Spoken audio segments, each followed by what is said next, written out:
Hello Gemini, welcome to your June Tarot and Astrology with me, Anishka. Thank you for being here. So June starts off with some really lovely aspects at the beginning, which you should quite like.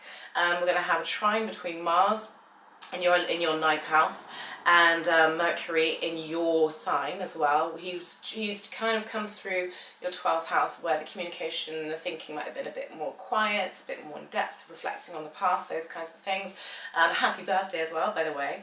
You always get this though every year. You get this prep moment where the Sun moves through your 12th, Mercury moves through the 12th, Venus moves through the 12th, and you quieten down, you reflect, and you look at the lessons from the previous year, and you gain a deep sense of awareness of where you stand, and a deeper sense of understanding in terms of what you've been through and who you are now, you know, as you come towards your birthday, because we all tend to do this. We reflect on life and the past year that we've had, and put it into context with a bigger picture. Lovely. So we start the month off with this nice trine, like I said, between Mars and Mercury. So this could see you feeling very expansive in your speech, thinking big picture, thinking about longer term, bigger plans, possibly thinking about foreign travel. Opportunity for travel might come up.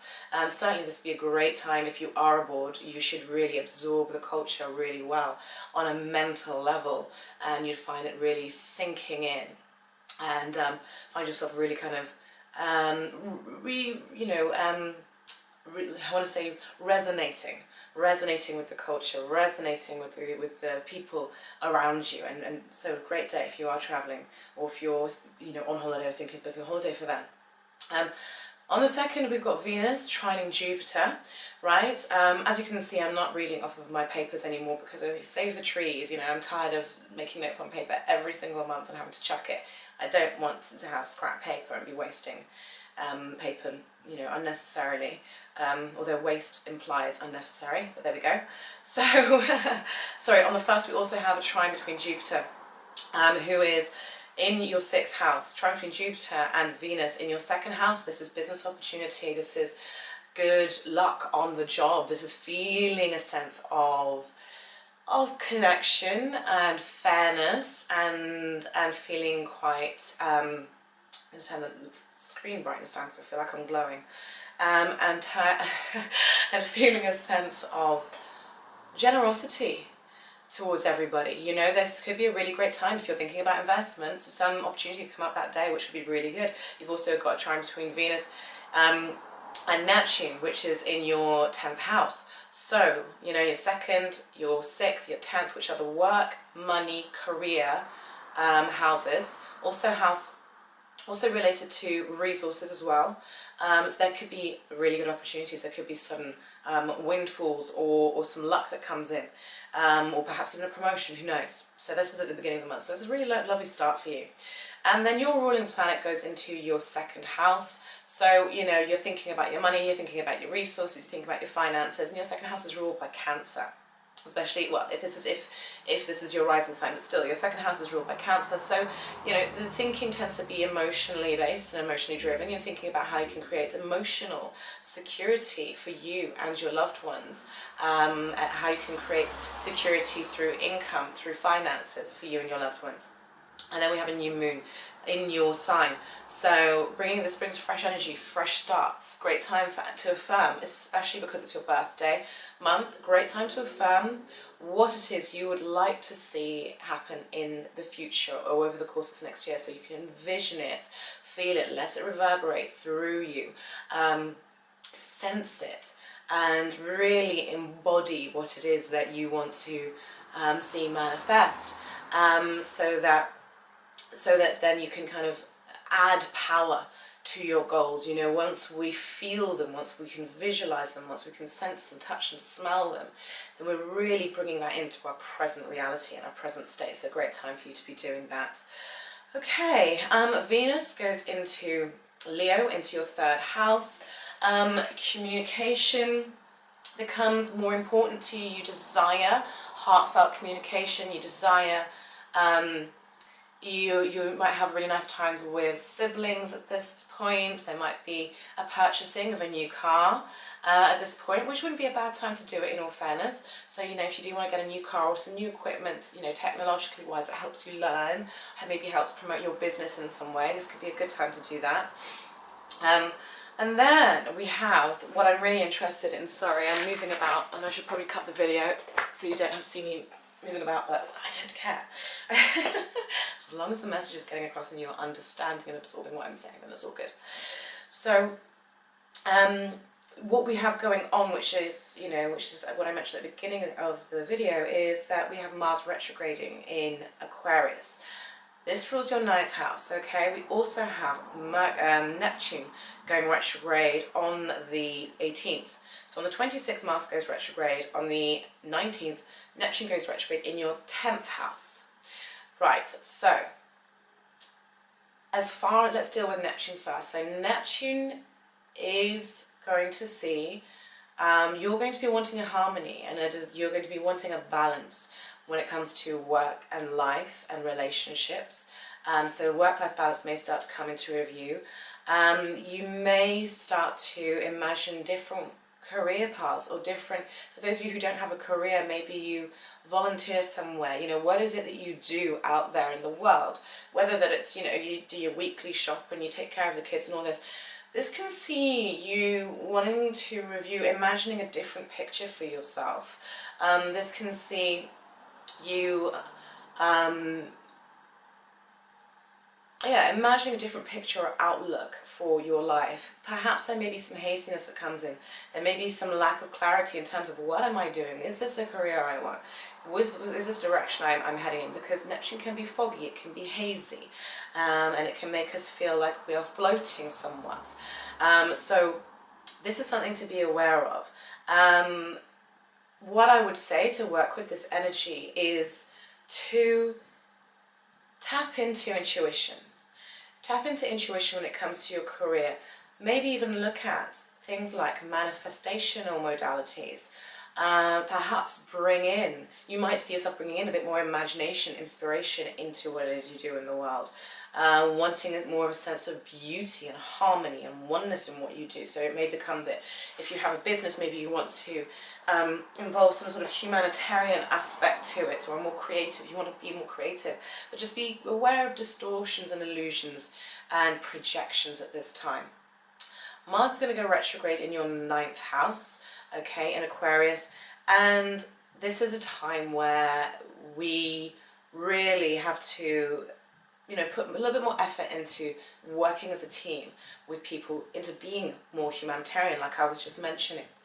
Okay, this could be a time when people grate up against each other and they're not really cooperating as well as they could with each other, maybe a bit more suspicious of each other, and there's a need to harmonize here, okay, and be able to come from the heart a little more, and instead of trying to push for plans, and especially for those of you who are in higher education or are looking to travel abroad or move abroad, or maybe you're learning a different language, or perhaps you are learning about spirituality, something that's a belief system change, right?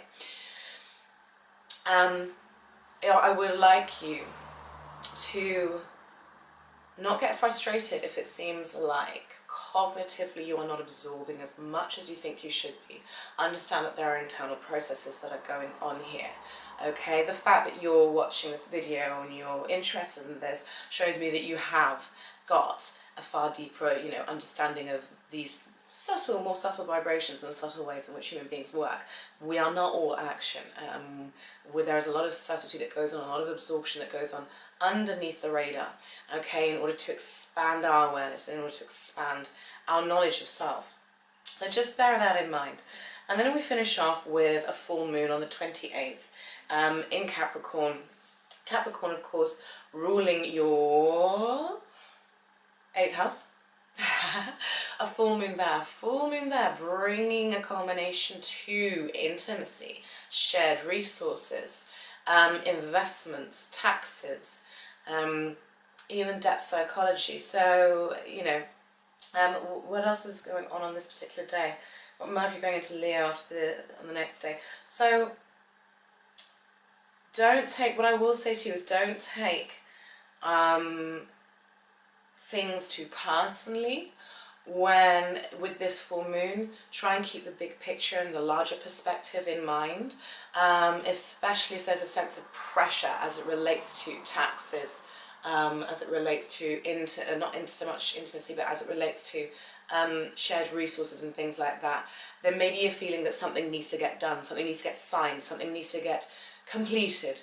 Yeah, try not to get too stressed. Try not to allow yourself to get too stressed out about it.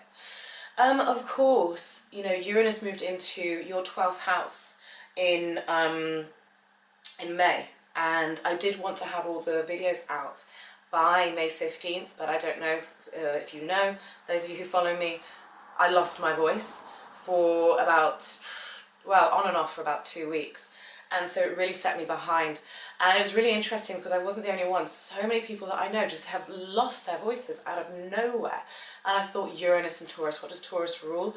Taurus rules the voice. Uranus is sudden unexpected change, sudden windfall, sudden loss. And here I am and I lose my voice. So unfortunately I couldn't get them out in time. But this will be out. They'll be coming out now, slowly but surely. Yours should be out now as you're watching this video, and I highly recommend you watch it because Uranus is doing a lot of fundamental change for you on a deep level, okay? In a way that is going to send vibrational activity through your system. That might at times be very subtle, but at times might be very powerful. This is a time when addictions can be broken or addictions can also be made. So you want to be aware of this energy, but it's fundamentally sending shockwaves through your system, okay? And this might set alarm bells ringing for some of you, and you're not really sure why. Just know that there's a process going on here, but I'm going to go far more into depth with that in that particular video. So I suggest that you watch it. So that would be Uranus transiting Taurus for the sign of Gemini, and also for the 3rd house. What else did I want to mention? There was that volcanic eruption, wasn't there, as well, around the 15th, and that was in, I think it was in Hawaii, which I was not surprised to see at all. I was expecting a little bit more than that, to be honest, but yes, certainly a volcanic eruption. So people losing their voices, volcanic eruptions, this is very Uranus and Taurus stuff. This is breaking of things, breaking open of things, breaking down of things, in order for healing to take place. So don't be surprised if you see certain aspects of your life as well that suddenly have a certain eruption or a certain loss, because there is something more going on here. I don't know why the universe thought it was necessary for me to lose my voice at that time. In fact, actually, no, I do. Tell a lie. Quite often I do this. I say I don't know something, and the moment I say I don't know, it comes to me. I think saying you don't know quite often creates a space for you to be able to receive rather than trying to push for the answer. So yes, I do know why that happened, and it was because I needed to take a step back and I needed to do a little bit more TLC. I was feeling a lot of pressure on myself to get everything done. And then suddenly the voice loss was like, well, now you can't. You've got to start from scratch. So there's always a higher lesson and a higher meaning in these things if we can only be aware and only be open to it. Lovely. Okay, so now we're going to move on to your tarot portion of the reading. Welcome to the tarot portion of your reading, Gemini. Right, we've got some interesting cards on the go here. Just checking that we're recording, yes. Okay. I feel some of you this month are thinking about 2 different people. Yes, all right, Gemini. So something is changing. Something's changing. Something's shifting internally. You've come in with the Tower on the reverse. The Tower upright usually indicates to me a big change that comes at you. This is very much Uranus in Taurus energy. Tower, structure, earthy, Taurus, Uranus. That lightning bolt, that sudden change, that shock. So this is very much Tower, this is very much Tower in Uranus in Taurus energy. But upright, this is more outside forces of change and sudden shock coming in, right? But on the reverse, this is more of an inner thing. This is more internal. This is more actually something that perhaps you might have, sorry, I'm being so fidgety. Something that you might have actually instigate it, bringing in, you know, recognizing that there's a need for change, or there's an inner restlessness that's happening, which makes so much sense when we think about Uranus being in your 12th house, inner restlessness. I talked about this a lot in your special. So, as you enter the month, there might be this feeling of growing uncertainty, feeling of growing over dissatisfaction, you know, dissatisfaction. It looks like the dissatisfaction is to do with the big picture, because we have the Ten of Cups here, which is talking about my emotional fulfillment. And this is also rooted down by the Ten of Pentacles. So my emotional fulfillment, my security, my resources. This is also looking at my 10th house, which is also lit up as a result of Neptune being there. Neptune being in there, you're going to be looking at your beliefs around how the big picture of your life looks. So this is really, really speaking to the energy of this month. It couldn't be more apt. It's funny, I feel like I've gone up a level. I'm just going to interject quickly, Gemini. I feel like energetically I have raised a level this month, and I'm talking in May now. And my readings seem to be just getting clearer and clearer and more on point, even if I say so myself. And hopefully you'll agree with me and this will harmonise with you as well. But you're looking at the big picture and you're saying, am I satisfied with this? Is this what I want? Is it everything I imagined it to be? And I'm feeling there's a certain level of dissatisfaction. And you're looking at the broader perspective, your life in general. I don't think, Gemini, that you've got a bad life. I think most of you are feeling, you know, you have blessings and you recognize you have blessings in your life, but there's a certain feeling that something is slightly missing, or that something is shifting inside of you. Perhaps what you desire, what you want is changing, because all of a sudden the tried and tested and true and what you have built, it's almost as though you're not sensing the fulfillment from it anymore. You are looking elsewhere. Now this could be looking elsewhere in terms of career matters. How can I shift my career? What do I want to bring into it? This could be looking at your life overall and saying, I want it to feel refreshed. I want it to feel happier, easier, more emotionally fulfilling. I don't want to feel stressed out. I don't want to feel tension.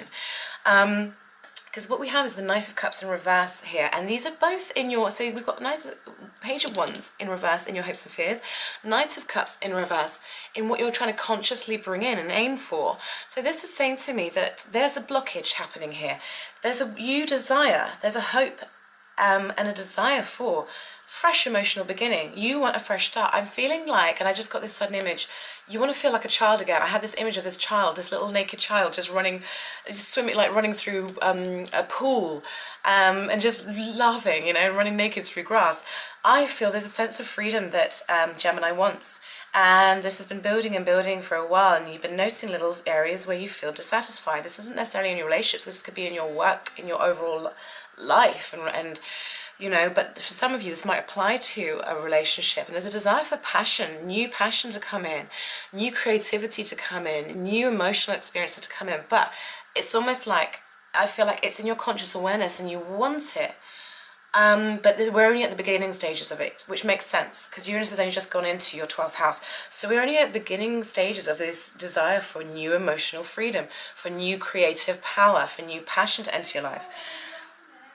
Now, this is going to translate differently, obviously, for different ones of you. For some of you, you have two strong characters who you can rely on as pillars of strength. Now, they could be parents, they could be friends, but they are, what I like is the fact that they are either side of you, and as such, they're supporting you in terms of the energy.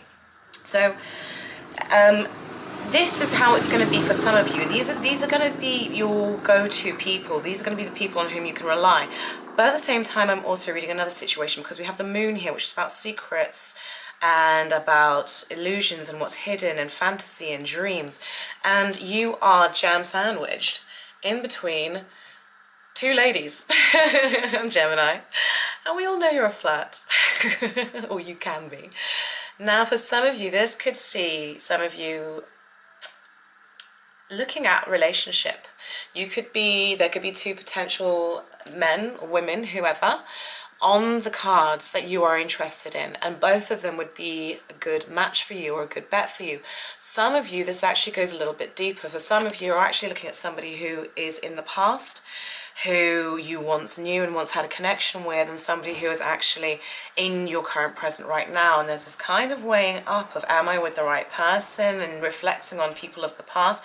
Some of you are entertaining the idea, I'm not going to lie, of, if you're, you know, already in a relationship, some of you are entertaining the idea of perhaps bringing a third party into your relationship, but in secret, because this is what we've got in the hangman position, not the hangman, your environment position. So this is in secret, okay? And this is perhaps how this energy of wanting freedom, if we feel really hemmed in, if we feel like we're very controlled or very stuck, especially in relationships, that is when we're not being, our needs aren't being met on an emotional level perhaps, and that's when we're more inclined to want to take a clandestine path to our satisfaction, to the emotional satisfaction, to the passion. So for some of you, this could see you considering or communicating with, or maybe even starting something with somebody outside of your romantic relationship. Now, that's not the case for all of you. You might just be conversing with them, or you may just be thinking about partners you've had in the past, partners you may be having in the, the kind of partner you'd like in the future. You're looking at how people have played a role in the shaping of your life. And you're looking at who you're currently with, for those of you who are partnered up. For those of you who aren't, you're reflecting on the partners you've had and what the bigger picture of your life may have looked like had you stayed with a certain person or had you not. I do see that some of you may be taking action on this, and rather than actually considering it, thinking about it, maybe pausing and maybe looking deeper, which is what I asked you to do in your Uranus moving into Taurus special, is to not be afraid to go emotionally deep. Look at where you give your power away. Look at any issues that are left behind that have been lying dormant within you, that are still active, sorry, not dormant, but are still active, but subconsciously. This is telling me that you're not so much wanting to do that this month. There's a sense of, I'm wanting to go towards something. I'm feeling like you want to go towards something that is emotionally satisfying, but that you might be keeping it under covers or secret or under wraps. Now, it doesn't necessarily have to be an affair. This could be you reaching out to somebody in the family that nobody else talks to, but feeling like you want to and you have to because you care about them and you love them, or maybe you want to get a deeper understanding of yourself. So it could see that. But it's something, I'm sensing that you are feeling a sense of disillusionment, frustration, even though you know what your blessings are, and you're wanting passion and beauty and love and romance back in your life. But I feel like for some of you, you may be away. Maybe it's just the fact that you're dreaming about it right now, you're just dreaming about it and you're escaping into this fantasy land at times. And I do feel like for a lot of you, there are two potential people though, who you are swaying in between, considering. You're looking at the past, you're looking at a past lover, I feel. Some of you may have to defend if you go down that route of starting an affair. I don't judge, just so you know. I don't judge, I don't say what is right and what is wrong. And I think it's very easy for us to say that the person who has an affair is in the wrong. Problems start way before an affair happens. Let that be the truth known, But I'm not justifying it either, but I'm not passing judgment. But what I will say is that for some of you who do go down that path, you may find yourself having to defend yourself in the future against other people's criticisms of you following this passion that you have. Perhaps what it will even be is an emotional disconnect from your partner or from your life, a certain feeling of emotional disconnect. Now, for the Colette Baron read, you pulled the Dragon's Lair, and I've never pulled this card before, so I'm liking this. I'm going to find out what it's about with you. My intuition is saying to me, the Dragon's Lair, it's a dangerous and intriguing place to go, isn't it? We want to go there. There's temptation there. There are treasures there. There's hidden things there. It's exciting. It's fun. Kind of what I'm feeling you're wanting. But there's a risk element with going to the Dragon's Lair. So let's have a look and see what Colette Baron Reid has to say about you pulling the Dragon's Lair card, shall we? I like this because we're learning together and we're gaining an awareness and comprehension together. Right. Oh, this is interesting. You are always protected and divinely directed. Okay, you have a remarkable internal warning system. You have a remarkable internal warning system that lets you know, let me hold this up to the camera, that lets you know when things are out of alignment. You are about to enter dangerous territory, so tread carefully and be aware of your surroundings. The path you're on now is one that will challenge you to the core. That said, peril is also exciting and exhilarating, like the danger you feel before you enter a new relationship. What did I just say? I knew it. Knowing that you'll be fully changed forever. A life lived fully isn't lived only in safety. A new experience is calling to you, one that will test your courage. The choice is yours, but there is greater value in risk-taking than remaining unchallenged. New territories are waiting to be discovered. This is making me laugh. Gemini, some of you are going to be triggered. And I feel like this also relates to Uranus, the longer transit of Uranus and Taurus. Some of you are going to be triggered into a new understanding of self, into huge growth and healing through a new relationship. And it will be passionate and fiery and expansive and mystical. And you may have to defend it. Some of you may see yourself leaving your current partner, leaving current circumstances, situations, jobs, things that other people would look at and go, oh my God, but you've got it great. Why are you doing that? And you'll do it, but you'll do it because it's your soul's calling, because ultimately there's something deeper you have to discover about yourself, and this person's going to help you do it. Okay, some of you, that's what it is. And I think a lot of you, it's going to be romantic, but some of you, it could be a friend, it could be a guru, it could be a teacher, but I don't feel like that's going to get to the core of you as much. I feel like the universe wants to tap into you on a deep level, and the best way to do that is for it to be emotional and passionate. Some of you are going to go down this road, and it's not necessarily a bad thing. But it may be thrilling, it may be scary, you may have to defend it, it may give you a whole paradigm shift. I feel like this reading is not just for this month, but these are the beginning seeds, the beginning seeds of being sown. This may ring a bell with you, it may not, but there is something going on here, okay? There's something intoxicating happening. And it's got your imagination fired up and got you visualizing, or will have you visualizing a more exciting path. Yeah, and I mean, I even want to say for some of you, you may remain happily coupled, but it might be that you or your partner lets out a fantasy or a secret that you've always kept to yourself, that you want to explore with your partner, that has an element of risk and unknown and fantasy, and it kind of has, if you go and do it together, it has you having to, you've kind of seen each other anew. I almost want to say Eyes Wide Shut. I don't know if you've ever seen that film with Tom Cruise. Very sexy film, you know, all about orgies and power and all this kind of stuff. It's almost like the two of you voluntarily going into something like that. Beware you don't pick up a sex addiction. I'm just going to say that.